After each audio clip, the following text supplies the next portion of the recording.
Hi, folks, and welcome to the start of 2030, an exciting start to 2030 at that. As we do know, if you did not watch last episode, spoiler fucking alert, go check it out.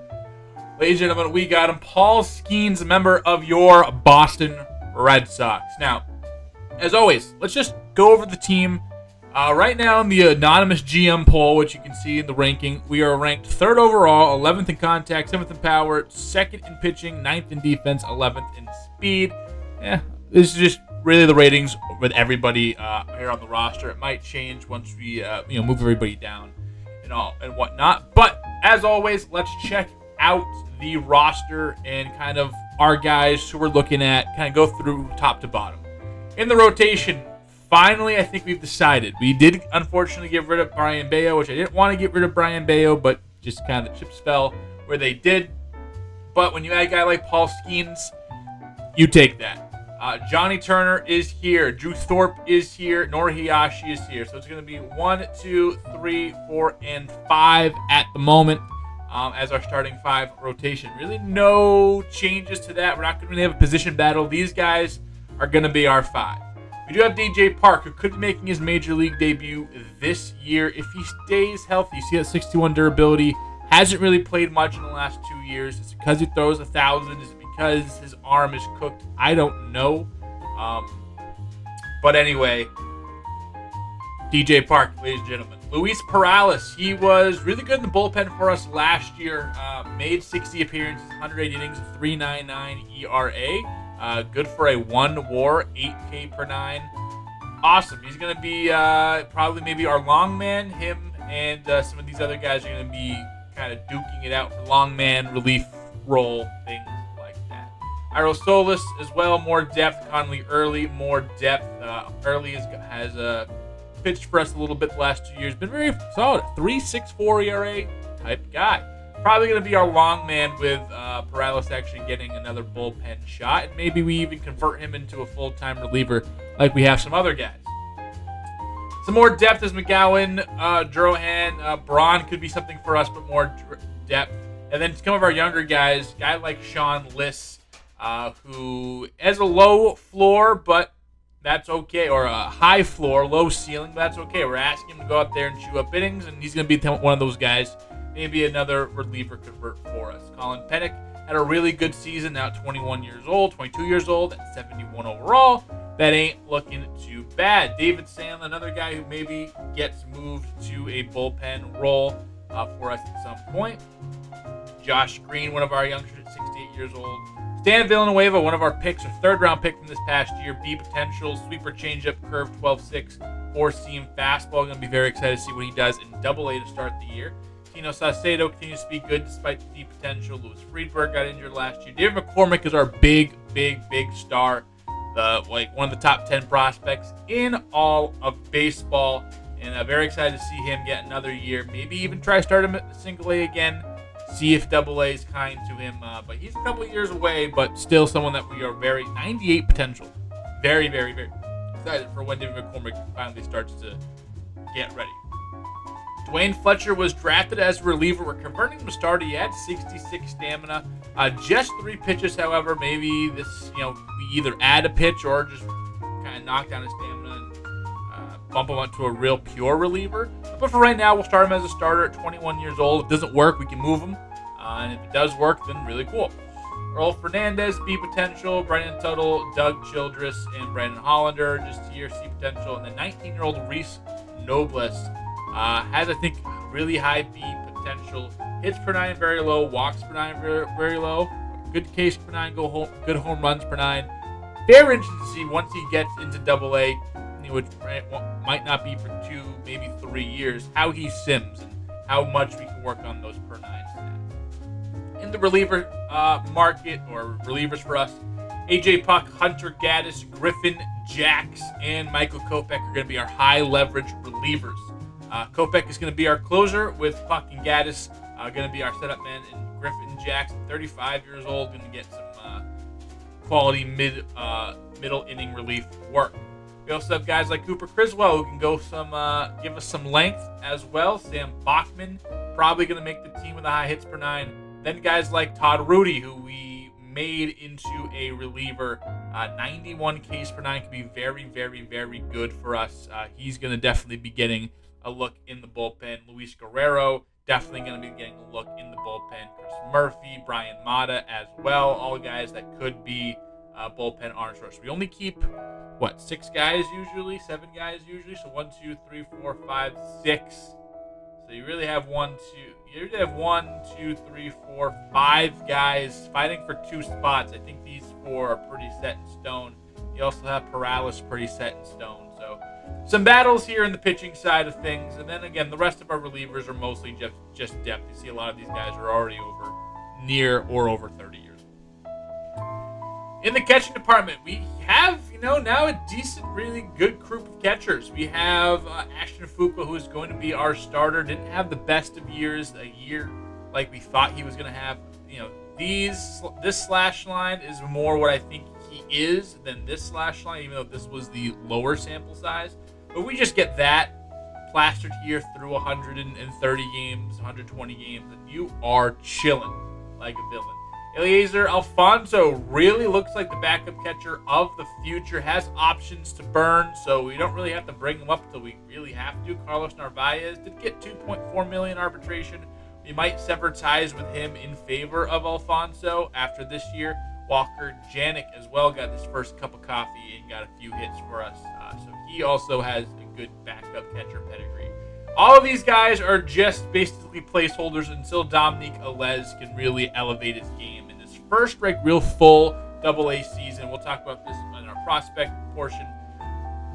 Really struggled, especially against lefties, got hurt, but I'm expecting a big bounce back year from him.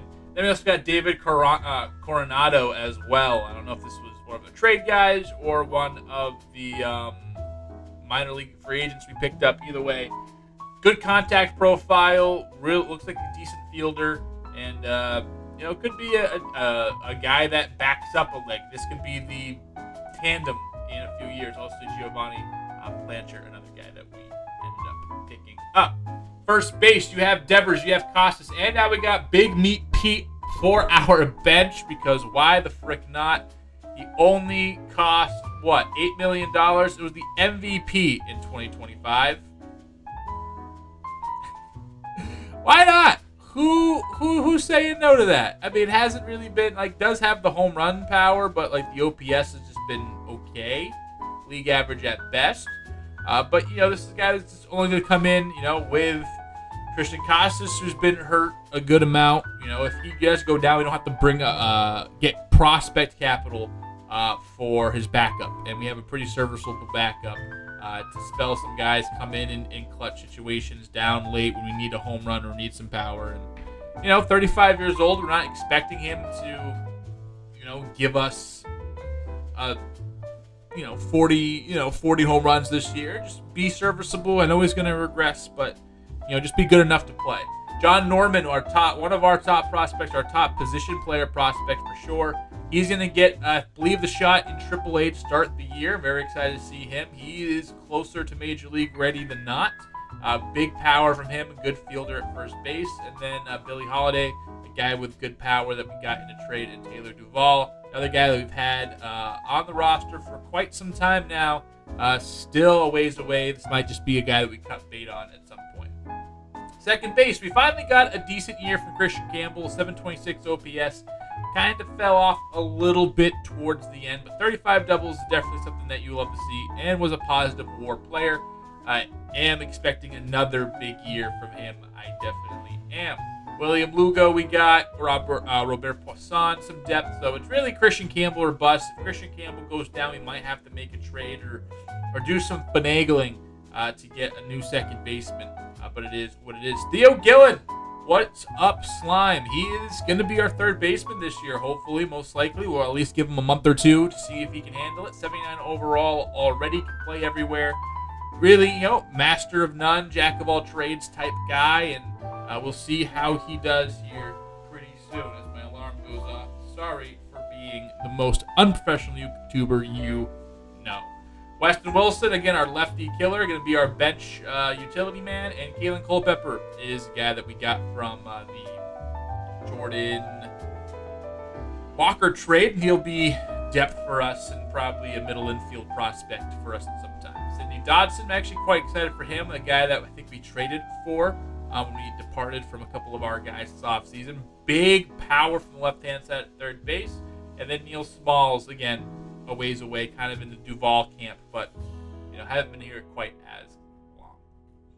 Shortstops, Marcelo Meyer. He had that true breakout year. We're gonna set him free against lefties. He's playing every day, so we'll see how he does against left-handed pitching. If he really is truly struggling, I think we have guys to help, but we are gonna let the horses run and see how far they go.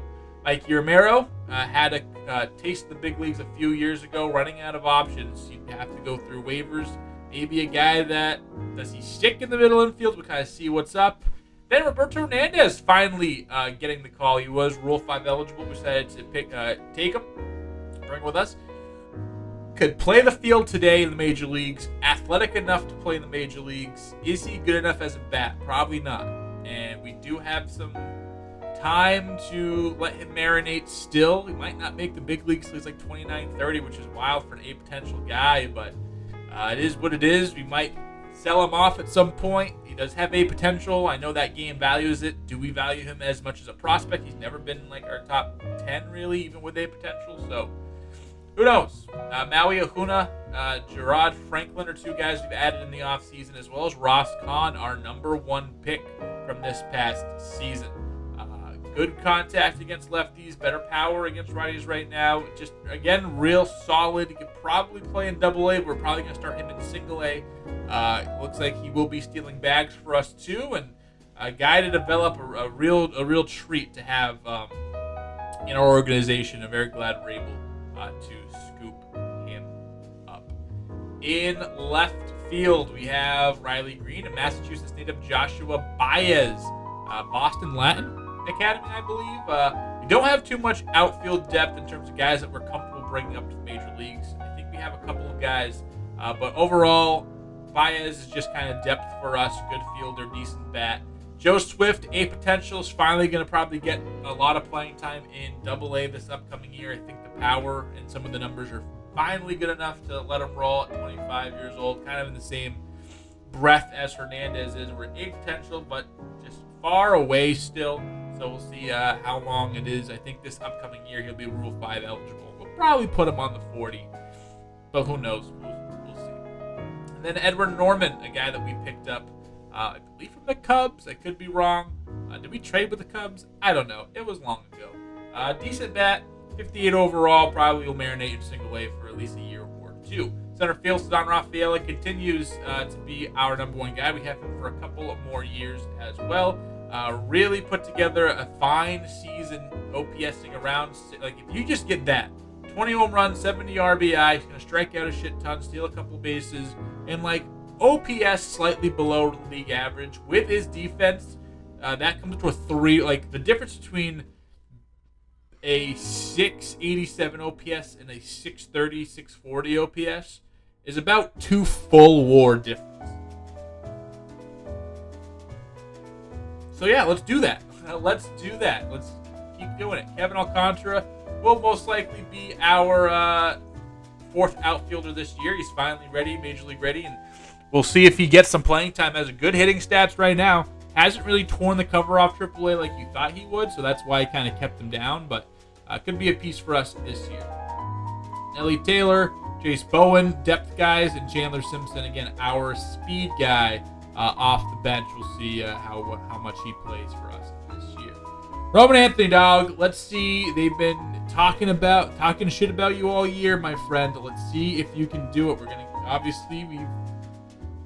We've invested in him, and also our first episode since the Red Sox signed him long term to an 8-year deal, just like we did. Obviously, give more money because this game doesn't have that structural ability. But anyway, Roman Anthony is going to be in Boston for a very long time. He made a point in this series. They made a point in real life. Behind him, just depth, and then Eddie Szymborski could be something interesting. Pitching rotation is going to look something like this. Crochet, Skeens, Thorpe, Turner, and Hayashi are going to be our starting 5. Again, just some. These aren't like final or anything, but the rotation 99.9% will be.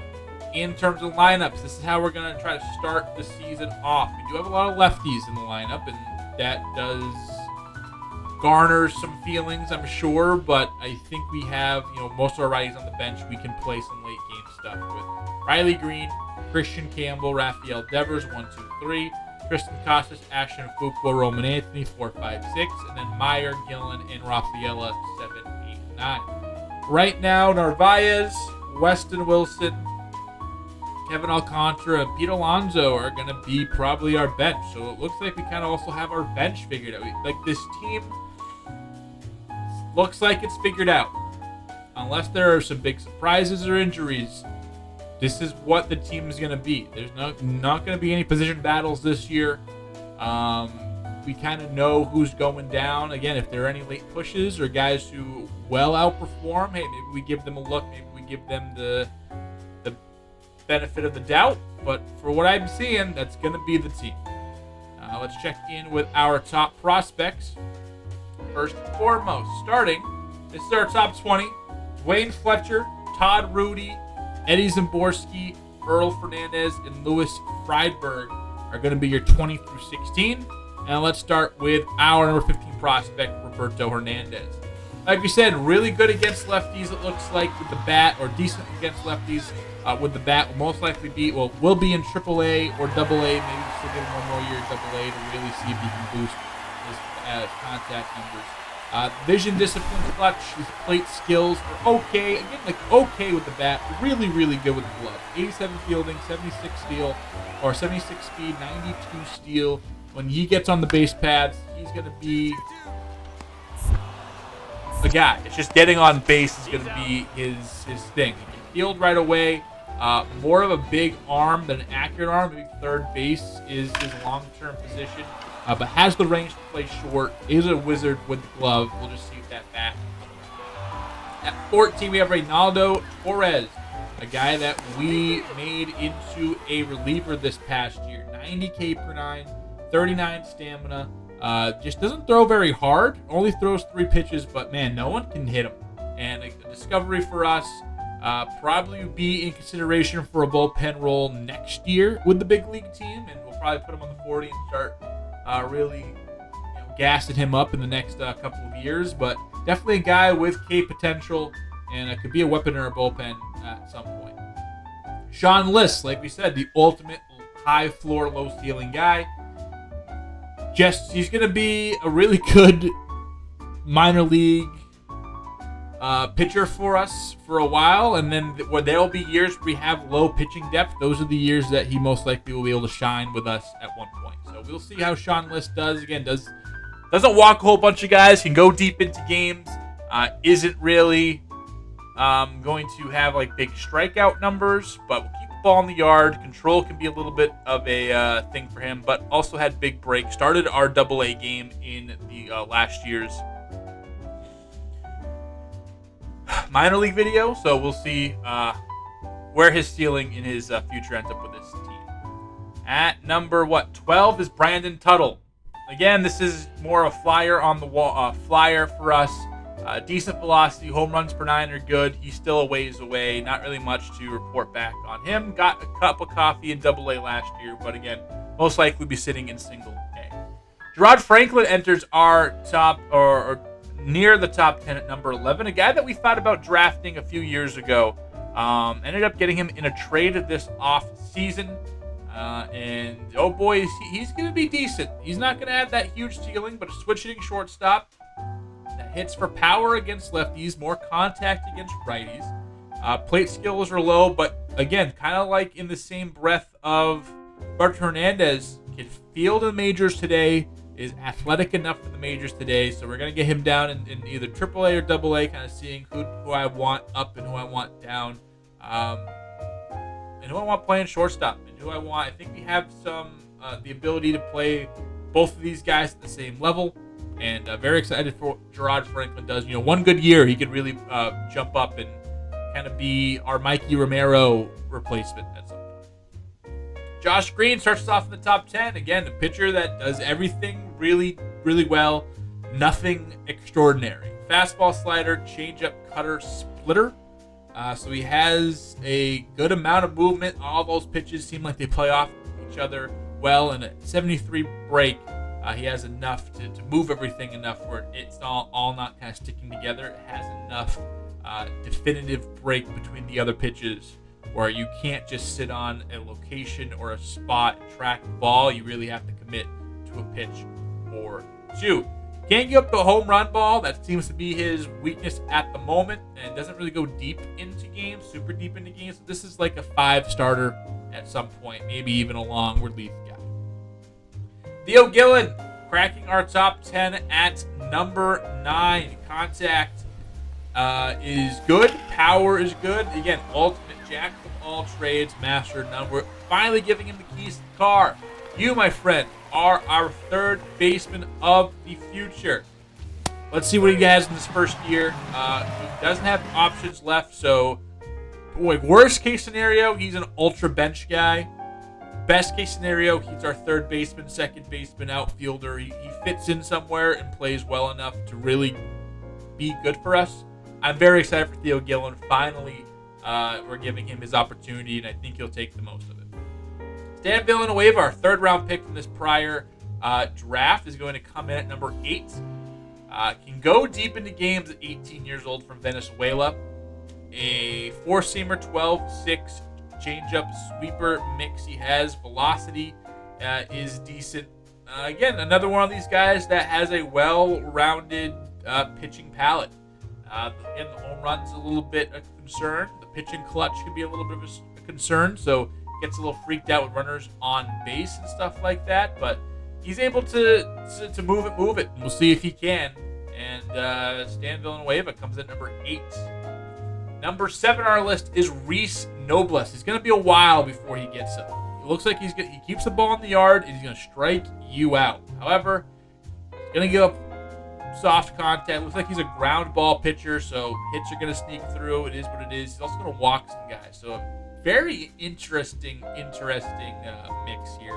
I'm excited to see him get into some action when he does. It's going to be a bit before he does, though. But Reese Nobles is a guy who I think he's also a top 100 prospect. We'll talk about those guys in a minute.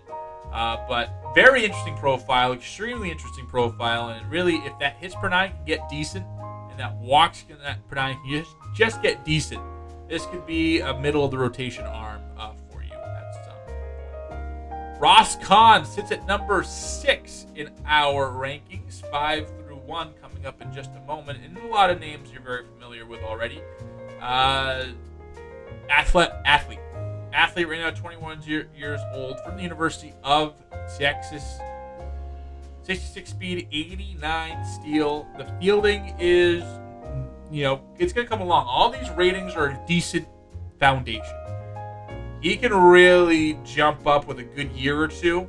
I'm probably going to start him in single A, but he might make his way up to double A at some point this year. We definitely will see him for the prospect video at least. Has a stronger arm, so maybe third base is a place for him. Looks like more contact when facing against lefties, more power in facing against righties. The plate skills are a decent spot. But Ross Kahn, very excited to finally get on the sticks and get some swings with him. Edward Norman jumps into our top 5. A first base or an outfielder that can also play first base. Another guy who's a big athlete, okay fielder, and the bat is in a decent spot where it's not going to kill you, but it's going to take some time for him to marinate. Probably again starting in double A or single A, and then seeing kind of where he goes. But with a outfield, we don't have really that prospect to look forward to. He's one of them. So he is one of our outfielders, and probably our best outfield prospect, him and Joe Swift, depending on how you view Joe Swift. 19 years old, Norman is going to get ready to get rocking here pretty shortly, and I'm excited to get on the sticks with him as well as the lefty bat in left field. Dominic Alez, all the way down to number 4 for us. It was a tough year for Alez where he was really looking like he was going to become a lefty masher, and then just could not hit a lefty to save his life. Now he's better against righties with the ratings. The plate skills are better than the actual power contact stuff, so that helps be a little more consistent with these guys. But good fielder right now. The only issue is arm accuracy. He's going to block pitches at an elite level. He has a good arm. He's good with glove work. He's a good bunter sneakily. Yeah, I'm very excited for Dominique Velez and what he can do in a big year for him. Number 3 guy is John Norman. Huge power from the right side, especially against lefties. Has brought his contact numbers way up in a place where probably going to start him off in AAA. If he struggles, we'll move him down. But if he excels, he could be maybe our major league bench bat next year. Really good fielder, very soft hands at first base, and athletic enough for his size. For a big boy, 221. He move a decent bit, 41 speed. Move a decent bit. Plate skills are what we're going to be focused on with him in training. But I'm excited for John Norman. Hopefully he gets a real big year in AAA. Finally have one of those top prospects in AAA. Another guy who is most likely going to be one of our top prospects in AAA, DJ Park. You know the story. He doesn't walk guys, but throws absolute bullets. Has been hurt the last 2 years. Maybe if he gets hurt again, or even then, we might roll the wheel and see if 3 Tommy John surgeries in 4 years derails his career. But I would hate for that to happen. I'd love to see him pitch for the Red Sox. It could be pitching in Boston this year. He is that good. 78 overall. It's just distributed weird. Strikeout is league average. Home run per 9 is league average. Hits per 9 is below, but that walks per 9 is super high, and that's one of the more important, if not the most important, pitching stats in this game. We'll see what DJ Park can do. Elite closer if it don't work out as a starter. So I'm excited. Our number 1 prospect is David McCormick, the 98 potential guy. Still raw. Still has a lot of work to do, but I'm excited to get to work with him. Velocity at 78 is big. Break is nice. We pitched with him a couple of times last year in some videos. Just need to get that hits and strikeouts per 9 up. The walks per 9 in a really good spot. The home runs, he can give up a bunch. But really good spot for McCormick, and that's our top prospects. If we're going by the top 100 prospects, McCormick, he ranks 3rd behind Chris Sanchez, who is a filthy prospect and got 11 games with Toronto Blue Jays last year. Preston Lutz, who was drafted in the same year as McCormick, same round as McCormick, has just 99 potential instead of 98 potential. But overall, if you look at the ratings between the two, who would you rather have? I think it's definitely a toss-up, I think. And I might roll McCormick because his stamina's higher, and you don't really build stamina, and you can build all the other stats. So, maybe that. Oliver Pena, another Phillies pitcher, Matt Pearson, Bill Brookshire, Eric Kent, Tim Gonzalez, Sam Buckley, and Johnny Pena are your top 10 prospects in the league. DJ Park, ranked number 13. Got to go down to 23 for John Norman. Velez, who used to be a top 10 prospect, top 5 prospect in the sport for a while, is 37th on the prospect list, but again, we are not giving up hope on him in any means. Edward Norman is 45, with Ross Kahn being 47. So that's 7 top 100 prospects, and then all the way down here, Reese Nobles, 82 in the top 100, and Stan Villanueva, 90 in the top 100. So we have 8 top 100 prospects this year. Really revitalized our farm. By position, McCormick is the 2nd pitcher, Park the 5th starting pitcher, and that's it in the top 20. In terms of catchers, Elise is number 2 behind Dwayne Bart, who is well ahead and has already gotten a taste of the major leagues and is a real big power bat. No other top 10 catchers, as some of those guys have moved on and gotten a little bit older. John Norman is number 1 first baseman prospect. No first baseman behind him. Second base, looks like we are absent at. Third base, Theo Gillen, number 9 ranked 3rd baseman in the minor leagues. And he will be graduating very soon. Ross Kahn, the 5th ranked shortstop. That's it for there. In left field, Edward Norman is the 5th ranked left fielder. Center field, do we have anybody here? We do not. And right field, we also are absent from, I lied, Eddie Szymborski, 18th overall right fielder. So let's jump into actual spring training action, and we'll see who's making the team, who's not. And again, no really position battles. We kind of know the team, and not much up for debate this year. So we're at the point where we get the first 8 games. We're going to check to see anyone. Like, these are the first wave of cuts. As you like to know, we like to do 3 waves of cuts. Kind of mimics in real life. They have kind of tiers of cuts.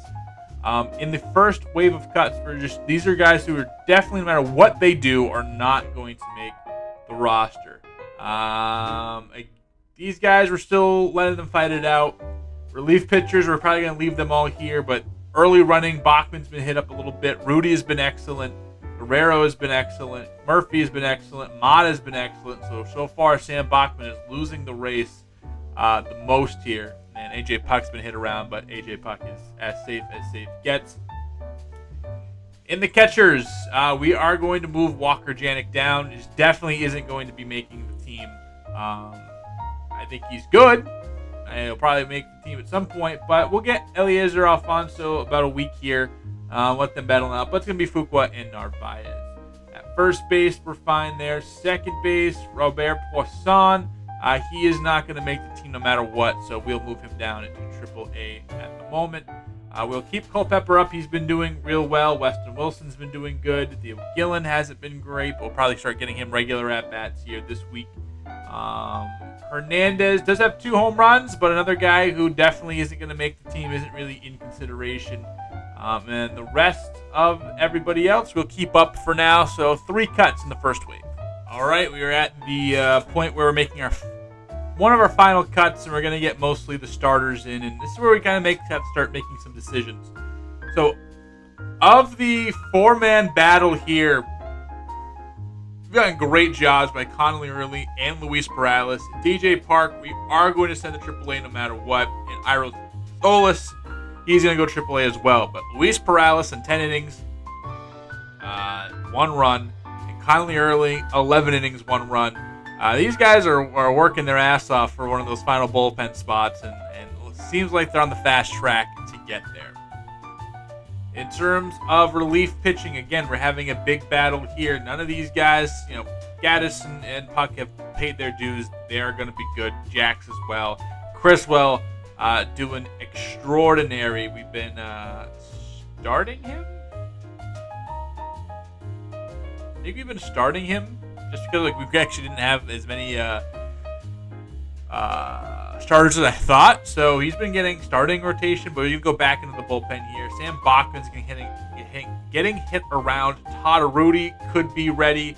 Luis Guerrero, Chris Murphy, Brian Mata are doing wonders. So we'll keep these guys out there and kind of just see where it goes.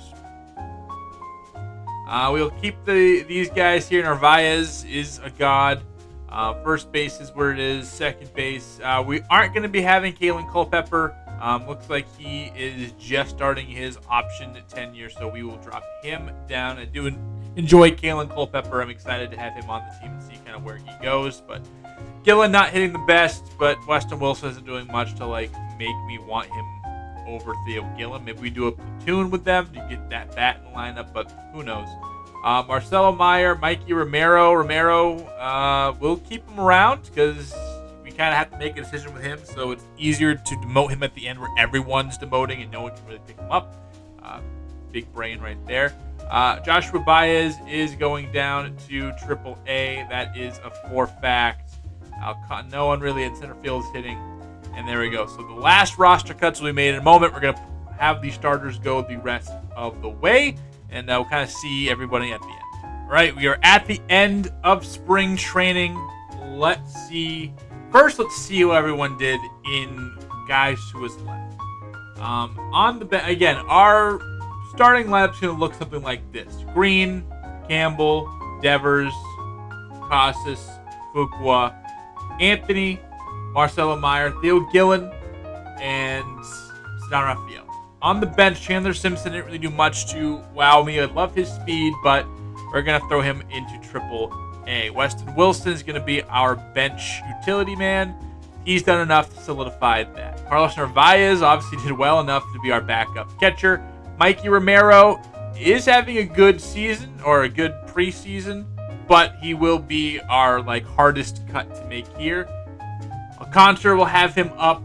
Alonso will have up, and Eliezer Alfonso will have up. So really the only one that pushed the envelope was Mikey Romero. We do like his fielding at shortstop. The speed is good. The bat's all right. He could be on the team this year at some point. But for the moment being, we are going to make those cuts right now. Let me make those cuts and then we'll be back to discussion. So let's make the first pitching cuts that are necessary. First up, Luis Guerrero did not have a good last couple of games. Really got blown up back-to-back times here. Baltimore, Atlanta. Also at Toronto. Ended up with an 8-something ERA. He'll be moving down to AAA. But, again, we think he could be close at some point. Everyone else did well. Sam Bachman did not, however. Again, kind of had some blow-up portions here. But did get overstretched here against Pittsburgh. And this Toronto outing are really the two big outliers. But everyone else didn't have outliers like that. So that's why he is getting moved to AAA. Todd Rudy had been fantastic. Chris Murphy did well. Brian Mata did very well. Criswell, Jax, Gaddis, and Puck even turned it around. Perales, he did exceptional. Conley early started to slow down a little bit. With that being said, we will move Conley early down to AAA. I think we'll move down Chris Murphy. I think Todd Rudy did excellent. Having that K per nine, that walk per nine, that high in the bullpen with some length is going to be very important for us. Let me just move the lineups around and we'll see the final team in just a second. So this is what the pitching rotation will look like on opening day. Garrett Crochet obviously will get our start, and then Paul Skeens will slide in right behind him. Very excited to start playing with Paul Skeens. Yeah, Drew Thorpe, Johnny Turner, and Norihashi as your 3, 4, and 5. Cooper Criswell will be our long man, 51 stamina. We did love what Perales did in the middle relief portion of the bullpen, so we'll continue to give him better leverage situations. Todd Rudy making the team at just 20 years old. He has really shown out for us. Extremely excited to see what he can bring to the squad. Griffin Jax, he as well is going to be obviously making the squad. Brian Mata had a great showing. If we have to send him down, we send him down. If we don't, we don't. But he potentially could be part of this team finally. Luis Perales, he did well in spring training, obviously did well last year. And then Puck, Gaddis, and Kopech to close out games. You already saw what the starting lineup was. This is what the team looks like. We're very excited to see as let's officially go into the regular season. All right, I guess what happened was Bachman got cleaned off waivers. We just took him back and then sent him back down again. So I did it a little early than I should have. But anyway, Garrett Crochet, Dylan Cease in Texas to begin the season. We'll have Paul Skeens on the bump next. We'll have, I think this is literally copy and paste the same exact schedule to begin the season, which is fun. The 2020, yeah, I think this is copy and paste the same exact 2025 schedule. All right, so that is it. We will see you next time here on Pittsburgh 33 Games. If you're excited for the 2030 season and what it can bring, be sure to smash that like button and subscribe. We'll see you next time with more baseball content here on the way soon.